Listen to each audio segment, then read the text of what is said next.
Jumpa kembali teman-teman di MDT Journey Inspiration of Life. Pagi ini saya coba sharing kan teman-teman dengan temanya firman Tuhan mengajar dan menyembuhkan lahir dan batin, baik tubuh, jiwa dan roh kita. Judulnya itu teman, temanya itu gitu. Jadi firman Tuhan mengajarkan dan menyembuhkan gitu. Jadi bukan cuma mengajarkan saja, tapi firman Tuhan juga menyembuhkan teman-teman, menyembuhkan lahir dan batin kita, baik tubuh, jiwa, dan roh kita, teman. Tubuh kan jelas yang kelihatan di raga kita, teman. Tapi kalau cerita jiwa dan roh kita, itu kan kalau orang dunia katakan ya di hati, di dalam hati kita, di batin kita. Jadi ada lahir dan batin. Lahir itu wujudnya kelihatan sekali tubuh gitu. Nah, yang batin ini yang terpecah bisa terdiri dari jiwa dan roh gitu. Nah, ini yang apabila kita mentaati firman Tuhan, ya Tuhan akan mengajarkan kita gitu akan hal seperti ini tuh teman-teman, bahkan bisa menyembuhkan gitu.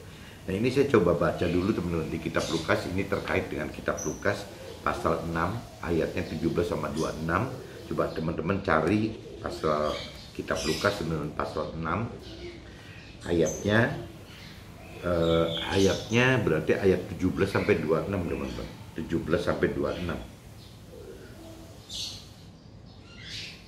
Lukas, nah ini saya baca, kalau perikopnya ada dua teman-teman. Satu perikop besarnya, Yesus mengajar dan menyembuhkan banyak orang. Tapi seperti biasa gitu, kalau saya ada istilah Yesus, karena ini saya masuk ke universal, saya katakan Yesus itu saya ganti dengan firman Tuhan, teman-teman. Karena firman Tuhan itu boleh teman-teman konversikan ke dalam firman Tuhan di agama kita masing-masing, di iman kita masing-masing. Yang Muslim mungkin konversikan dengan firman Tuhan yang di Al-Quran, dan untuk yang non-Muslim, non-Nasrani, coba konversikan ke kitab-kitab suci masing-masing aja teman, masing-masing. Saya pikir sama aja gitu. Toh firman Tuhan pada prinsipnya semua baik dan benar gitu. Nah, coba, jadi saya kalau cerita di perikopnya, kata Yesus ini saya ganti dengan firman Tuhan teman. Firman Tuhan mengajar dan menyembuhkan banyak orang. Jadi firman Tuhan itu baik di Al-Quran atau di kitab suci agama lain, saya pikir sama gitu. Firman Tuhan mengajar dan menyembuhkan banyak orang gitu. Nah, lalu ia turun dengan mereka dan berhenti pada suatu tempat yang datar gitu. Di situ berkumpul sejumlah besar dari murid-muridnya dan banyak orang lain yang datang dari seluruh Yudea, dari Yerusalem, dan dari daerah pantai Tirus dan Sidon, teman-teman. Mereka datang untuk mendengarkan Yesus, mendengar firman Tuhan, dan untuk disembuhkan dari penyakit mereka. Juga mereka yang dirasuk oleh roh jahat beroleh kesembuhan gitu. Jadi firman Tuhan itu bisa menyembuhkan lahiriah kita, dan juga bisa menyembuhkan batinnya kita, teman-teman. Jadi kalau lahirnya kita berarti bentuknya penyakit kan. Nah, kalau bicara batinnya kita berupa roh-roh jahat gitu. Jadi firman Tuhan itu teman-teman harus tahu bisa menyembuhkan gitu, mengajarkan dan menyembuhkan gitu. Dan semua orang banyak itu berusaha menjamah firman Tuhan itu, karena ada kuasa yang keluar daripadanya, dan semua orang itu disembuhkannya gitu.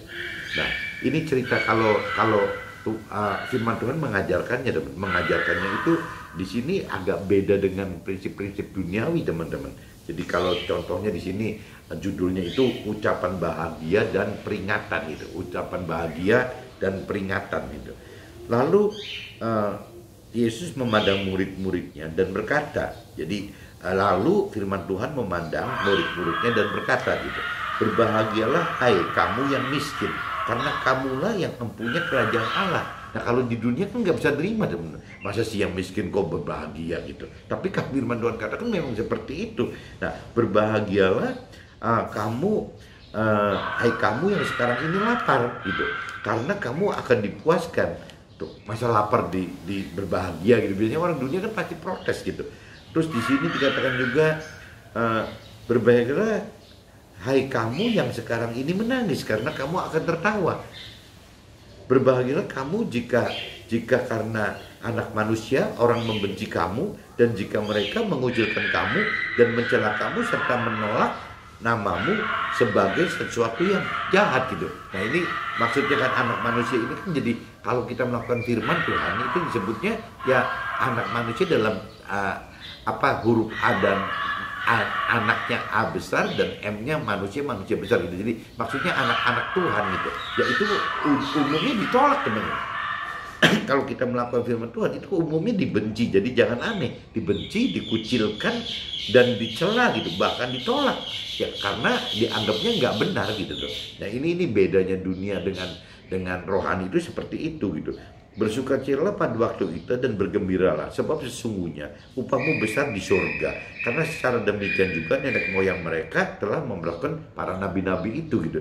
Jadi kalau parameternya duniawi dan rohani itu memang berbeda teman-teman. Kalau parameternya duniawi kan dunia di saat ini gitu, di dunia fana sementara saat ini. Tapi kalau bicara rohani itu selalu bicaranya akhirat yang di surga itu gitu. Jadi memang nggak mudah gitu teman-teman diterima oleh dunia itu. Rohani itu tidak mudah teman-teman.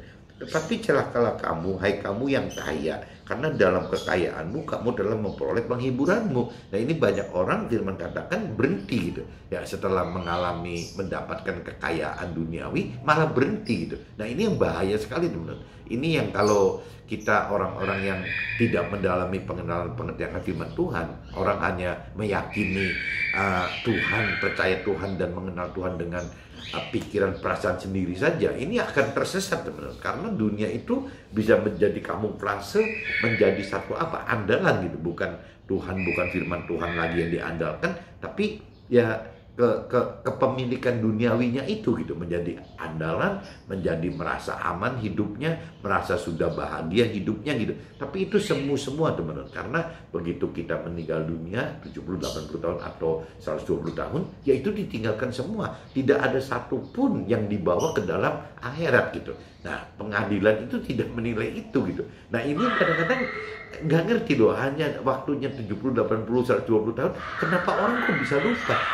Termasuk saya gitu, termasuk saya juga tetap galau gitu, tetap bimbang, tetap ragu gitu.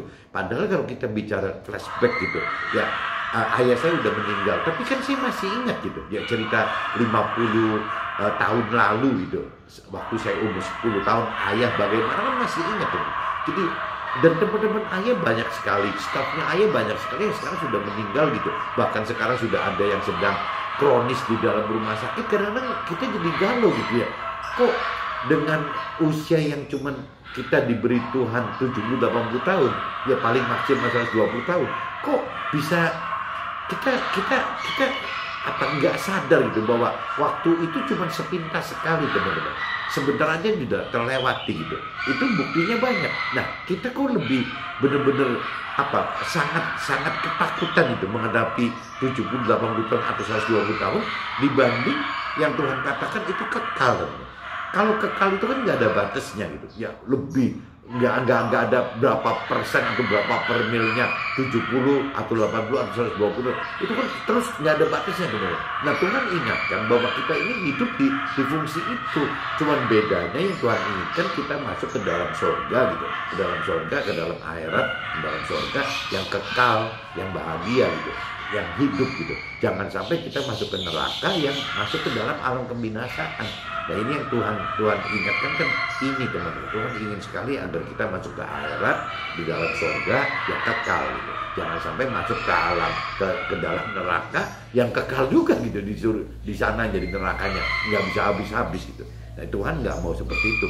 Untuk bisa kita terkonfirmasi masuk surga atau neraka, yaitu adanya di ujian cobaan hidup saat kita di dunia ini teman-teman. Apa yang kita lakukan apabila kita tidak melakukan firman Tuhan, ya ujungnya akan neraka. Apabila kita melakukan firman Tuhan, ya ujungnya masuk surga gitu. Nah paling nanti kedalaman pengenalan firman Tuhan gitu yang akan membawa kita lebih mengenal di dalam surga pun, ya target Tuhan bukan cuma sebagai warga surga, tapi Tuhan pengen kita masuk ke dalam pengelola warga surga tersebut. Nanti setelah dalam kita akan bahas itu teman-teman. Nah ini jadi di sini saya bacakan bahwa apa yang disebut berbahagia di dunia di akhirat itu beda. Apa yang disebut celaka di dunia dan disebut celaka di akhirat pun beda gitu. Ini celakalah kamu yang sekarang ini kenyang karena kamu akan lapar. Celakalah kamu yang sekarang ini tertawa karena kamu akan berduka cita dan menangis. Celakalah kamu jika semua orang memuji kamu, karena secara demikian juga nenek moyang mereka setelah memperlakukan nabi-nabi palsu juga dipuji-puji gitu oleh nenek moyang kita. Ini jadi firman Tuhan mengajarkan menyembuhkan banyak orang itu maksudnya yang ini teman-teman di kitab Lukas pasal 6 ayatnya saya bacakan 17 sampai 26 teman-teman. Ini coba nanti kalau teman-teman kurang jelas coba dibaca ulang gitu. Nah, ini saya coba cross check teman-teman dengan kitab di 1 Petrus teman-teman. Kitab 1 Petrus pasal 1 ayatnya 13 sampai 25 teman-teman. Coba teman-teman cari 1 Petrus pasalnya pasal 1 teman-teman, ayatnya 17 sampai 26. 17 sampai 26 teman. 25 ya, kalau di sini 25 teman, bukan 26. Jadi kitab 1 Petrus teman-teman pasal 1 ayatnya 13 sampai 25. Ayatnya 13 sampai 25. Coba saya bacakan teman. Perikopnya judulnya kekudusan dan kasih persaudaraan gitu. Sebab itu, siapkanlah akal budimu, waspadalah dan letakkanlah pengharapanmu seluruhnya atas karunia yang dianugerahkan kepadamu pada waktu pernyataan Yesus Kristus. Hiduplah sebagai anak-anak yang taat, jangan turuti hawa nafsu yang menguasai kamu pada waktu kebodohanmu. Tetapi hendaklah kamu menjadi kudus di dalam seluruh hidupmu, sama seperti Dia yang kudus yang telah memanggil kamu gitu. Sebab ada tertulis, kuduslah kamu sebab aku kudus. Jadi Tuhan itu kudus, firman Tuhan itu kudus gitu.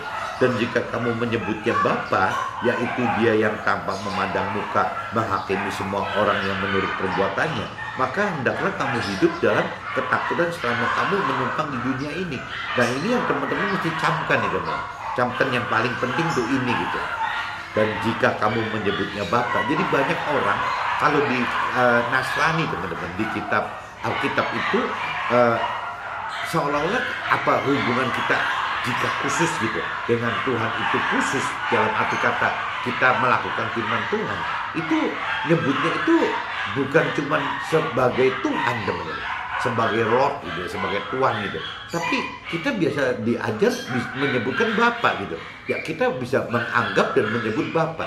Nah pertanyaannya, banyak orang yang tidak mengerti arti sebutan Bapa ini menanggung konsekuensi gitu teman. Konsekuensi kalau udah bukan sebutannya Tuhan gitu, nyebutnya Bapa, ya ada konsekuensi kita melakukan firman tidak. Ya kalau kita tidak mendalami pengenalan firman Tuhan dan kita tidak melakukan firman Tuhan, ya kita jangan berani-berani sebut Bapa gitu, karena sebutan Bapa itu konsekuensi jauh lebih berat daripada cuma nyebut Tuhan gitu.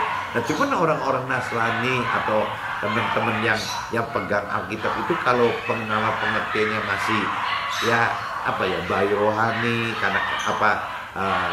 anak-anak rohani, remaja rohani, kadang-kadang tidak mengerti teman-teman. Jadi pengen nyanyi, pengen berdoa, nyebutnya Bapak aja. Bapak siapa emangnya gitu. Ya kalau Bapak kita berani sebut Bapak, ya berarti kita mesti benar-benar berani melakukan firman Tuhan. Ya untuk melakukan firman Tuhan berarti butuh kedalaman pengenalan firman Tuhan. Jadi jangan sebut nyanyi atau menyebut bapak-bapak itu tanpa kedalaman pengenalan pengertian firman itu konyol teman-teman, konyol sekali gitu. Jadi teman-teman yang sekarang sering nyebut bapak-bapak untuk Tuhan itu mah dikoreksi diri lah, jangan menyebut bapak-bapak sebelum mendalami pengenalan pengertian firman Tuhan dan sebelum melakukan firman Tuhan. Sampai ini hari saya pribadi pun tidak pernah berani menyebut Tuhan itu Bapa gitu, karena saya belum menjadi pelaku firman yang baik teman-teman. Saya belum mendalami pengenalan pengertian firman Tuhan dengan benar-benar maksimal ya, belum teman. Jadi saya sebutnya Tuhan saja, nggak berani saya nyebut Bapa gitu. Tapi yang konyol banyak teman-teman yang belum mengerti firman Tuhan, ya belum melakukan firman Tuhan, hanya cuma dasarnya Tuhan itu dari keyakinan saja gitu. Pikiran perasaan kita sendiri bahwa percaya Tuhan dan mengenal Tuhan hanya dari keyakinan saja, itu sudah berani menyebut Bapa. Menurut saya sih salah gitu. Ini firman Tuhan juga kadang gitu. Dan jika kamu menyebutnya Bapa, yaitu Dia yang tanpa memandang muka menghakimi semua orang menurut perbuatannya, maka hendaklah kamu hidup dalam ketakutan selama kamu menumpang di dunia ini gitu. Nah ini intinya gitu teman-teman. Kalau pagi di rumah kadang-kadang diganggu sama anjing-anjingnya si Lala nih, jenisnya anjing Lala Bichon Frise gitu, ada 30 ekor lebih teman-teman. Jadi ada dua kelompok di belakang sama di di lantai 1 gitu. Jadi saya di tengah-tengah kejepit sama suaranya, nyanyiannya Bison Christ-nya Lala gitu. Bison Christ itu yang warnanya putih teman-teman, yang putih-putih tuh. Jadi yang nggak tahu ini jadi berisik banget gitu. Si Lala Piara nggak kira-kira ada 30, jadi saya yang jadi ikut ke bagian suaranya aja gitu. Saya ulang lagi teman-teman, dan jika kamu menyebutnya Bapa, yaitu Dia yang tak memandang muka menghakimi semua orang menurut perbuatannya, maka hendaklah kamu hidup dalam ketakutan selama kamu menumpang dunia ini. Nah ini, jadi kalau konsekuensi menyebut Bapa itu ada konsekuensi, kita mesti beranggapan bahwa kita hidup ini sementara teman-teman, cuman menumpang di bumi ini, di dunia ini, dan hanya cuma sebatas 70, 80 tahun, 120 tahun, kita udah balik ke akhirat lagi. Nah teman-teman harus sadar ini, jangan sampai hal-hal nafsu duniawi menjerat kita, memerangkap kita tidak bisa melangkah lebih lanjut teman-teman. Kan sayang teman-teman, kalau memang kita percaya firman Tuhan loh. Sebab kamu tahu bahwa kamu telah ditebus dari cara hidupmu yang sia-sia, yang kamu warisi dari nenek moyangmu, itu bukan dengan barang yang fana, bukan pula dengan perak dan emas, yaitu darah Kristus yang sama seperti darah anak domba yang tak bernoda dan tak bercacat gitu. Ia telah dipilih sebelum dunia dijadikan, tetapi karena kamu harus menyatakan dirinya pada zaman akhir, oleh dialah kamu percaya kepada Allah yang telah membangkitkan dia dari antara orang mati dan yang telah memuliakannya, sehingga imanmu dan pengharapanmu tertuju kepada Allah gitu. Karena kamu telah menyucikan dirimu oleh ketaatan kepada kebenaran, sehingga kamu dapat mengamalkan kasih persaudaraan yang tulus ikhlas.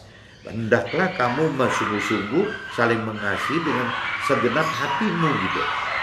Karena kamu telah dilahirkan kembali bukan dari benih yang fana, tetapi dari benih yang tidak fana oleh firman Allah yang hidup dan yang kekal. Sebab semua yang hidup adalah seperti rumput, ya, dan segala kemuliaannya seperti bunga rumput gitu. Rumput menjadi kering dan bunga menjadi gugur. Tetapi firman Tuhan tetap untuk selama-lamanya. Dan inilah firman yang disampaikan firman Tuhan kepada kita gitu, kepada kamu gitu. Ini saya udah bacakan teman-teman di kitab Lukas pasal 6 ayat 17-26, dan saya udah bacakan juga di kitab 1 Petrus pasal 1 ayat 30-25. Nah ini saya coba langsung masuk aja teman-teman kepada draft yang saya buat di kitab suci saya. Kejadian ini udah lama-lama nih teman, ada yang kejadian sampai 2017, ada yang bahkan dari awal-awal saya mulai belajar mengenal Tuhan pada tahun 2007 gitu. Jadi saya coba setiap pagi saya coba baca kitab suci saya, biasanya ada catatan kecil gitu. Nah itu yang saya jadikan bahan sharing teman-teman. Jadi selalu sharing saya terkait dengan firman Tuhan gitu. Maksudnya gitu supaya tidak lari menyimpang dari firman Tuhan. Judulnya teman-teman saya bikin sama seperti yang tadi, bahwa temanya itu firman Tuhan mengajar dan menyembuhkan lahir dan batin kita. Ya, dalam arti kata lahir dan batin itu batinnya yang kepecah dua gitu. Ya kalau lahirnya kan wujudnya tubuh, teman-teman tahu gitu, tubuh gampang dilihat gitu. Tapi kalau udah bicara batin gitu, itu kalau kita mendalami pengertian Tuhan, batin kita itu terpecah dua, ada jiwa dan ada roh gitu. Nah biasanya orang dunia hanya mengenal tubuh dan jiwa saja, yang rohnya itu tertinggal teman. Nah ini istilah rohani itu benarnya dari roh ini gitu, yang bahwa Tuhan kasih kita itu bukan dua unsur, dua bagian tubuh dan jiwa saja, tapi Tuhan kasih 3 bagian teman-teman. Ada tubuh, ada jiwa, dan ada roh gitu. Nah ini yang teman harus gali gitu, bahwa di dalam kita itu ada roh. Tanpa kita menghidupkan roh, kita tidak bisa ada kontak dengan Tuhan teman. Karena Tuhan itu adalah roh, sama aja gitu. Jadi harus hidupkan roh kita, sehingga roh Tuhan yang ada di dalam kita bisa hidup teman-teman. Tidak kita cuma berhadapan dengan Tuhan secara tubuh dan jiwa saja gitu. Itu salah teman-teman. Kalau kita bicara dengan Tuhan itu harus dari 3 unsur itu, baik tubuh, jiwa, dan roh. Kita juga hidup mesti menjaga 3 unsur itu gitu. Bagaimana kita menjaga tubuh kita, bagaimana kita menjaga jiwa kita, dan bagaimana kita menjaga roh kita gitu. Kalau tubuh kita kan mungkin teman-teman tahu semua, ya itu kan gampang secara medis, ya kedokteran ya udah, makan sehat, berobat, makan vitamin, olahraga segala macam, itu kan tubuh teman. Nah kalau jiwa itu makanannya apa? Jiwa itu makanannya adalah firman Tuhan teman. Jadi kalau teman-teman tidak pernah menggali, mendalami pengenal Tuhan, itu nanti si jiwanya teman-teman itu jadi akhirnya dikuasai oleh pikiran, perasaan, kehendak sendiri saja, yang bukan dikuasai oleh pikiran, perasaan dan kehendak Tuhan gitu. Pikiran, perasaan, kehendak Tuhan itu yang adanya di firman. Makanya jiwa kita mesti dikasih makan ya berupa firman dan Tuhan itu. Nah, adapun roh itu adalah bagaimana kita menghidupkan dalam keseharian hidup kita. Ya, ibadah yang benar itu adalah ibadah yang dari kita bangun sampai tidur gitu. Yaitu ibadah. Bagaimana menghidupkan roh Tuhan di dalam sepanjang waktu itu, teman-teman. Bukan ibadah hanya hari-hari tertentu aja. Misalnya yang Nasrani hari Sabtu atau Minggu, yang Muslimnya mungkin hari Jumat, atau mungkin yang agama lain hari apa gitu. Ya, rasanya nggak cukup. Ibadah kita yang benar itu adalah ya hidup kita, ya bagaimana kita melakukan ibadah. Adapun kita di tempat ibadah, ya kita cuma tempat berkumpul, ya ikut mendengar kali gitu, ikut bersosialisasi dengan teman-teman rohani kita, ya sebatas itu teman, atau mendengarkan sharing dari mentor rohani kita gitu ya gitu. Tapi kalau bicara ibadah yang seutuhnya, ya sepanjang waktu 24 jam kita dari mulai bangun sampai tidur, ya kita harus kaitkan dengan roh Tuhan gitu. Nah, itu yang disebut menghidupkan roh Tuhan itu teman-teman. Jadi ada 3 teman-teman. Bagaimana kita mesti sehat dalam arti kata tubuh kita, ya bagaimana kita sehat dalam arti jiwa kita dengan makan firman. Ya kalau tadi tubuh kan dengan hidup sehat gitu teman. Kalau cerita dengan jiwa kita kan dengan makan firman gitu. Nah, kalau bicara roh kita ya dengan menghidupkan roh Tuhan sepanjang hari gitu. Bukan cuma waktu doa aja dihidupkan, nanti nggak doa nggak dihidupkan, sepanjang hari teman. Dari mulai bangun pagi sampai tidur malam, semua aktiviti kita yang melibatkan roh Tuhan. Nah, itu baru yang namanya 3 unsur di dalam kita dihidupkan semua. Jadi tubuh kita dihidupkan, jiwa kita dihidupkan, dan roh kita juga dihidupkan. Mudah-mudahan teman-teman tangkap maksud saya, teman-teman ya. Nah, ini saya coba langsung masuk aja ke draft saya, teman-teman. Jadi firman Tuhan itu mengajarkan sekaligus menyembuhkan, karena ada kuasa supranatural yang keluar dari firman Tuhan tersebut gitu. Nah, itu dari firman Tuhan itu kalau disertai dengan roh Tuhan itu akan keluar kekuatan kuasa yang supranatural, teman-teman. Jadi nggak aneh kalau firman Tuhan itu bisa mengajarkan dan menyembuhkan, itu nggak aneh gitu.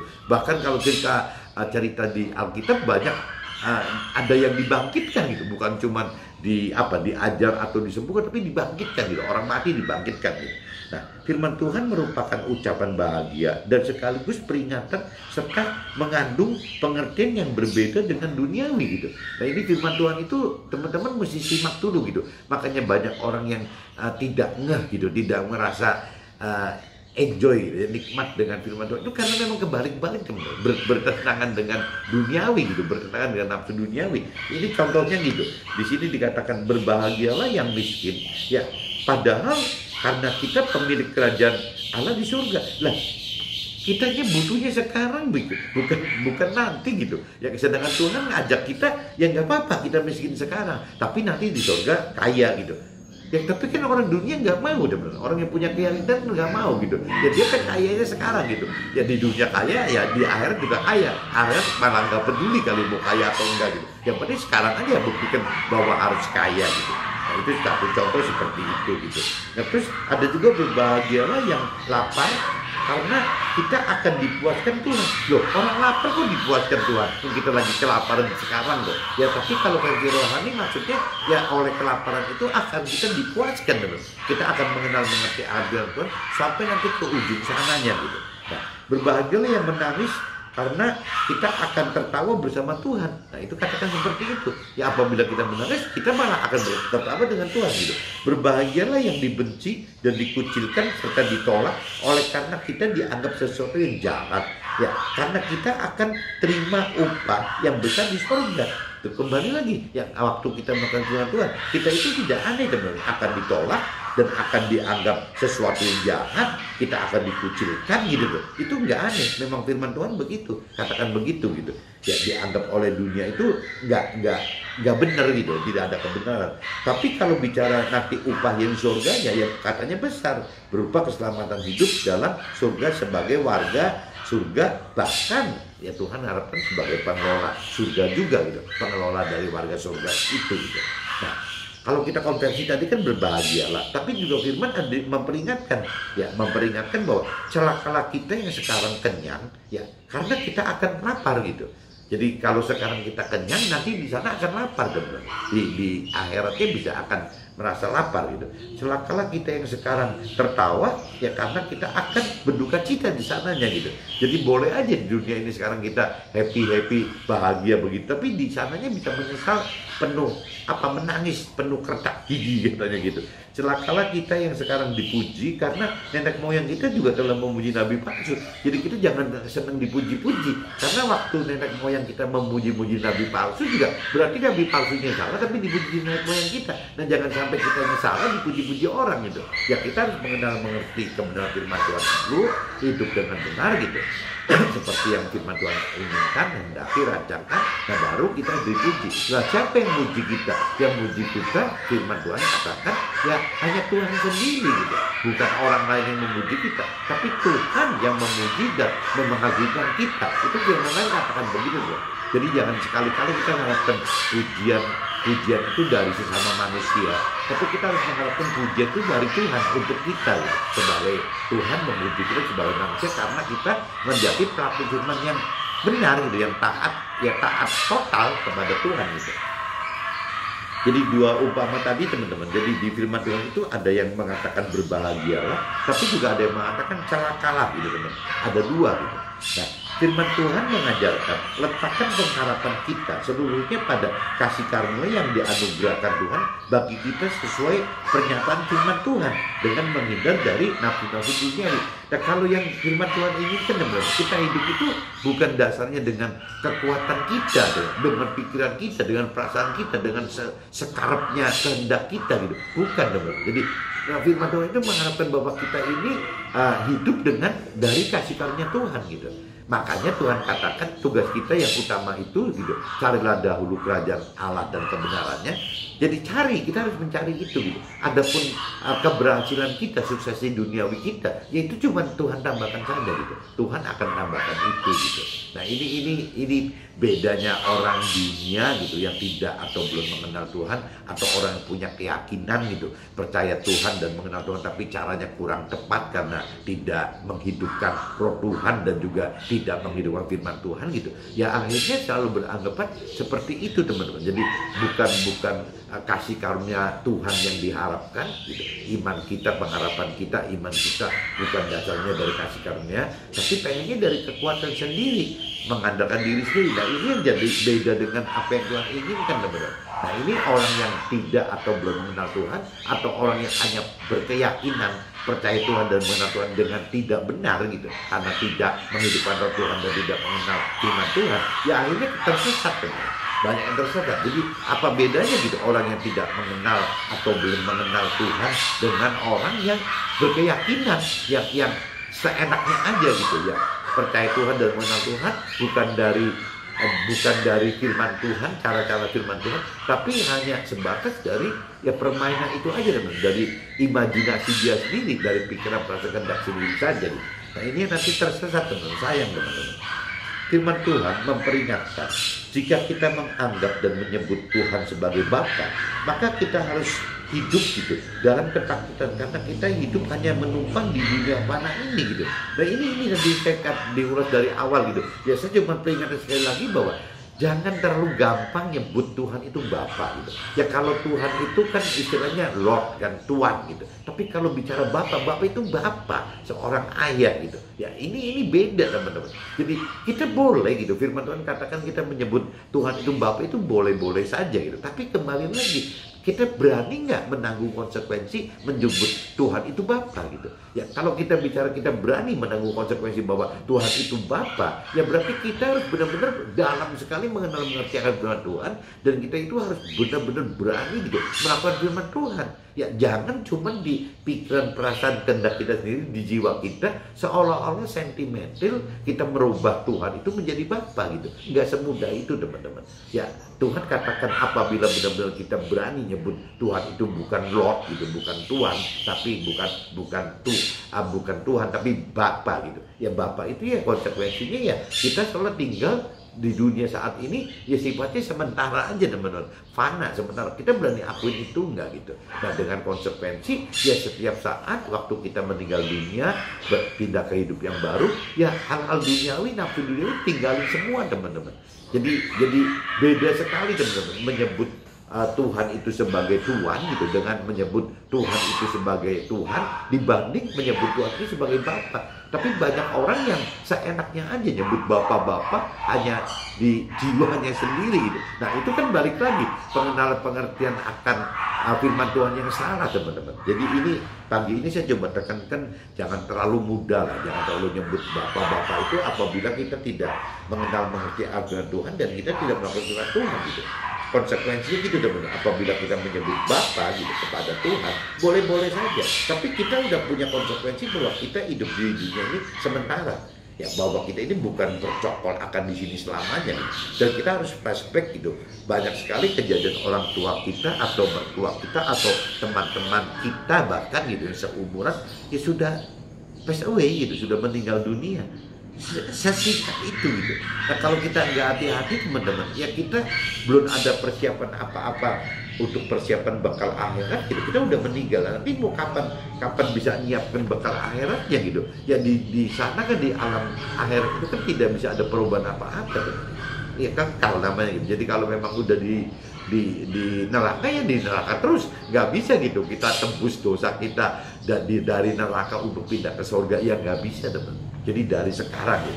Sebaliknya sama teman di sorga. Di sorga itu kita jangan nyesel gitu. Kalau firman katakan di sorga itu ada warga sorga dan ada tim pengelola kerajaan Tuhan itu. Ya dalam arti kita mengelola warga surga itu. Kalau memang kita percaya itu, ya kita nggak bisa teman. Nanti sekarang cukuplah jadi warga surga aja. Nanti setelah meninggal di sana di alam akhirat kita berjuang untuk menjadi timnya Tuhan. Ya udah nggak bisa teman. Kalau mau ya dari sekarang gitu. Tinggal balik lagi iman pengharapan kita yang seperti tadi firman katakan, kita berani ya dan aminkan tidak. Kalau kita berani ya dan aminkan ya berarti kita akan berjuang untuk jadi pengelola kerajaan surga bersama Tuhan dari sejak sekarang teman, bukan nanti setelah meninggal.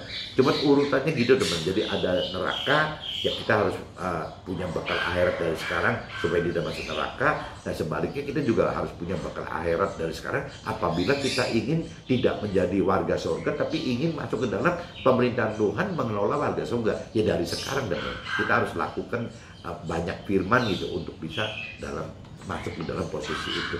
Mudah-mudahan teman-teman bisa nangkep maksud saya teman-teman. Jadi khususnya yang hari ini saya coba tekankan, ya jangan sampai kita terlalu gampang nyebut Bapa gitu, karena konsekuensi nyebut Bapa itu adalah ya kita harus meninggalkan seluruh nafsu-nafsu dunia kita saat ini teman-teman. Oke teman-teman, see you, bye-bye.